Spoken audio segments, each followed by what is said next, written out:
Kalau terkait dengan selamat dunia dari maksiat, di alam kuburnya selamat dari siksa. Bahkan kata Allah menggunakan fi'il mudhari tuh, ya. Ada ya-nya.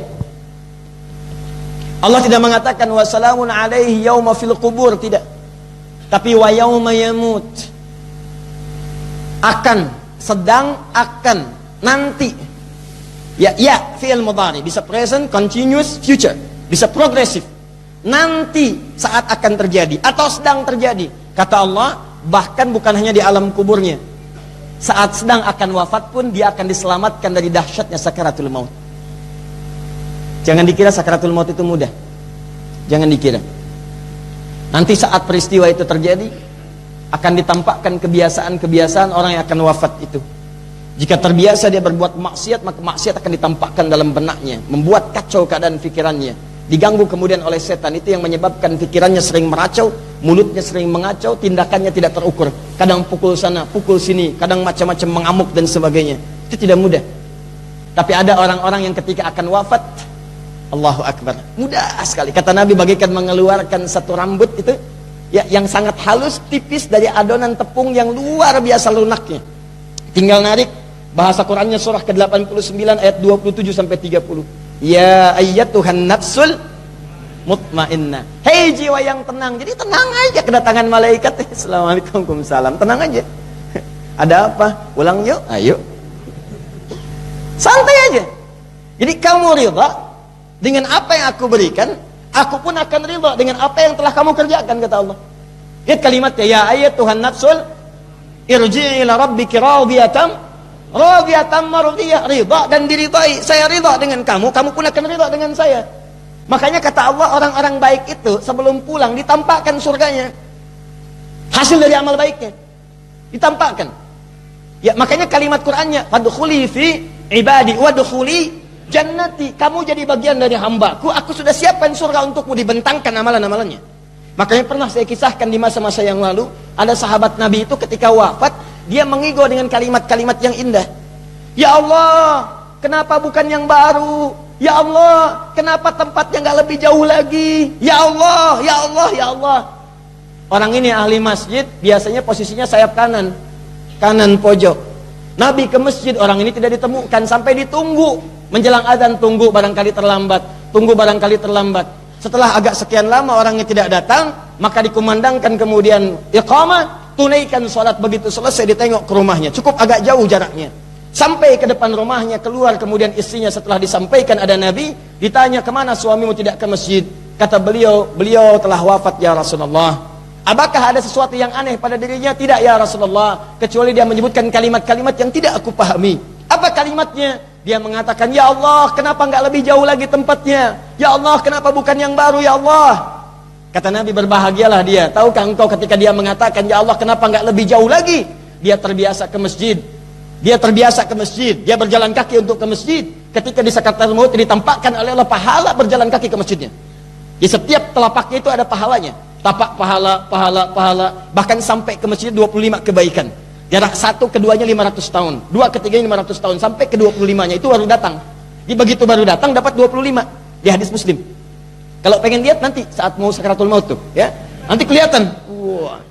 Nah, dia merasa, ya Allah, kok kenapa nggak lebih jauh lagi? Kalau lebih jauh lagi, pasti lebih indah daripada yang ditampakkan sekarang. Lebih banyak pahalanya.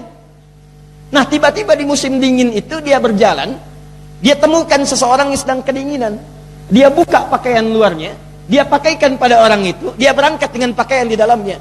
Nah, yang luar itu yang lama, yang dalam yang baru. Begitu ditampakkan pahala kebaikannya, dia sadar, ya Allah, kalau saya berikan yang baru, pahalanya lebih banyak lagi. Ya Allah, kenapa bukan yang baru pada saat itu, ya Allah? Maksudnya menyesali dirinya. Tuh lihat, orang dikasih pahala surga, ada menyesali, ingin kembali kepada keadaan amalnya, supaya bisa memperbaiki dirinya. Tapi tidak mungkin terjadi. Apalagi sudah masuk ke alam kubur. Fa asaddaqa wa aqum minas shalihin. Beri saya kesempatan, ya Allah. Di akhirat nih, saya pengen balik, walau sedetik, saya akan perbaiki apa yang telah saya lakukan selama hidup saya. Ada orang meminta waktu untuk kembali dalam sedetik ke alam kuburnya, kembali ke dunianya, untuk memperbaiki keadaan dirinya. Sedetik aja, ya Allah, saya ingin perbaiki keadaan hidup saya. Anda diberikan bukan hanya sedetik sampai dengan malam ini. ada setahun, ada 10 tahun, ada 20 tahun, ada 30 tahun. Saya katakan pada anda kalimat saya yang sangat penting ini. Ada orang-orang kata Allah dan kata Nabi, kata Rasulullah di alam kubur, bahkan nanti di akhirat ingin kembali ke dunia karena ingin memperbaiki amalnya. Dan mereka tidak punya kesempatan. Anda sampai malam ini masih punya kesempatan untuk berubah. Kalau kalimat ini belum mampu membuat anda berubah sampai dengan malam ini, maka dengan cara apa lagi anda mesti diingatkan bahwa suatu saat anda pasti akan berpulang. Dan kita yakin kita akan meninggal. Silahkan, kalau anda tidak akan meninggal, silahkan. Anda santai-santai aja. Ngapain Ustaz ingetin saya abadi kok di dunia? Silahkan saja. Kita akan lihat siapa yang lebih duluan. Apakah anda meninggalkan dunia atau dunia yang mengatakan anda selamat tinggal. Ya, ada yang seperti itu. Nanti alam kuburnya lebih hebat lagi. Nanti saya turunkan ayatnya. Jadi begitu orang ini tampakkan kenikmatan sakaratul mautnya, begitu sampai di alam kuburnya, langsung nikmat itu turun tuntas. Ini belum surga, baru pendahuluan aja. Ya. Masuk, datang. Sampai hebatnya, saking gembiranya dengan nikmat itu, dia kata Allah ya, kalau bisa, ini bahasa Quran, kalau bisa dia akan kembali pada keluarganya yang kelihatan sedang sedih. Ada yang menangis. Kalau mampu dia akan katakan, kamu gak usah nangis, kamu gak usah sedih, kalau bisa kamu kesini nyusul. Di sini tuh lebih enak daripada apa yang kamu kerjakan sekarang.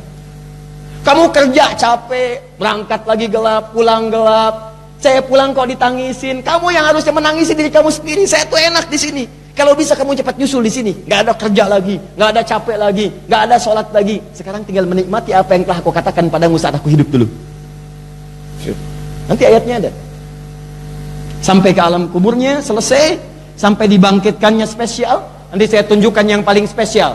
Di ayat ini ada isyarat, ada orang-orang yang saat dibangkitkan semua orang gelisah, ada yang mendapatkan naungan yang 7 golongan itu, tapi itu masih bersama-sama. Tapi yang ini tidak. Yang ini dia punya payungnya sendiri. Jadi kalau yang 7 golongan di payung besar. Ilustrasi aja ya. Dan tidak akan seperti ini, wallahu a'lam bissawab. Tapi kalau dikeluarkan gambaran hadisnya, sab'atun yazilluhumullahu fi dhillin yawma la dhilla illa dhilluh.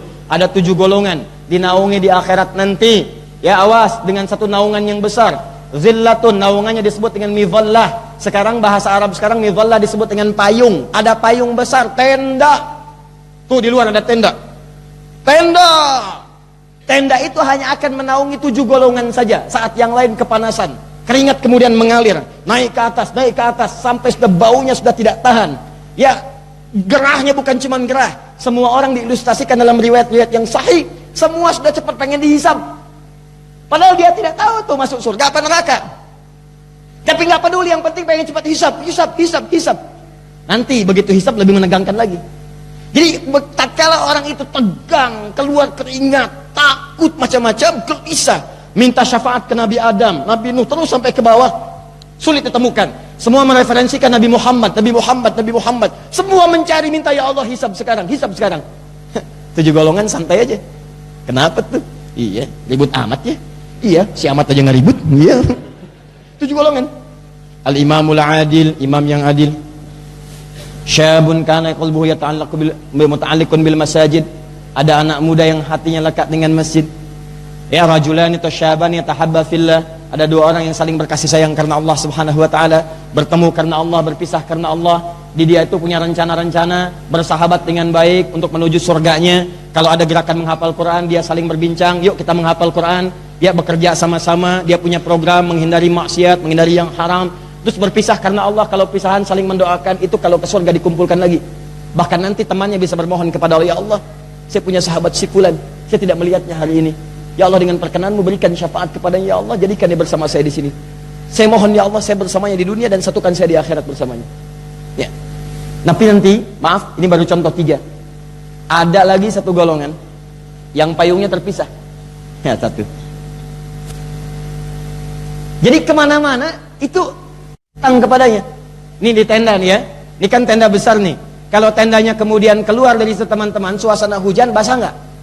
Basah. Tapi ada golongan tertentu yang dia punya payung sendiri. Begitu dia keluar, payungnya dipakai. Jalan. Yang nggak punya payung, lihat begitu keluar basah. Ada 7 golongan yang ketika keluar dari sini sudah mendapatkan bagian-bagian yang itu dirasakan oleh orang yang lainnya. Tapi yang ini tidak. Begitu keluar dari sini, diikuti kemudian oleh awan-awan yang menaunginya seakan teduh dan tenang. Siapa dia itu? Salah satunya yang mengamalkan amalan di sini nanti. Kemanapun dia bergerak, maka akan dilindungi. Dan saat hisabnya, langsung akan mengatakan kepada Allah, ya Allah, permudah ia untuk masuk ke dalam surganya, bahkan hiasi dirinya dari kepala sampai dengan ujung kakinya. Dan kalau dia difasilitasi oleh keluarganya, maka Allah akan mengizinkan orang ini untuk membimbing semua keluarga yang beriman dan beramal soleh untuk masuk surga, diparadekan pada seluruh penduduk langit dan dunia, disambut oleh malaikat di setiap pintu surga.